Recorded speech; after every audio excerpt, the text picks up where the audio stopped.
అన్నా మరీ నవ్వుమాకన్నా, నవ్వి నవ్వులు పాలవుతున్నావు. మనం వెళ్ళే శవం దగ్గరికి సెలబ్రేషన్ కాదు. ఫ్రెష్ వాళ్ళు వచ్చారా? వచ్చారన్నా. అన్నా జాగ్రత్త ఎక్స్ప్రెషన్.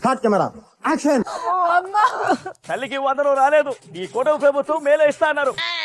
అప్పుడు దాకా ఆగలేక మేడ మీద దూకేసింది. ఎవరు ఈ కూటమి ప్రభుత్వం కాదా? ఉండ్రా.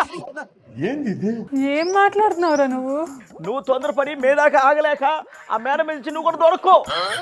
తల్లికి వందనం రాని వాళ్ళకి నేనున్నాను తల్లి, నేను కొంటాను. ఉండ్రా. మా అమ్మమ్మకు 75 సంవత్సరాలు. తల్లికి వందనం రాకపోతే కాదు, ఆరోగ్యం బాగాలేక చచ్చిపోయింది. ఏంట్రా నువ్వు నన్ను కూడా తోసి చంపేద్దావనా? ఇక్కడికి వచ్చావు తెలుసుకోకుండా ఏం మాట్లాడుతున్నావు నువ్వు? ఏమైందిరా? చచ్చిపోయిన సుబ్బిగారి పిల్ల దగ్గరకు వచ్చావు. అక్కడ ఉంది చనిపోయిన సుబ్బిగాడి పెళ్ళాం కాదు, సుబ్బారెడ్డి తల్లి.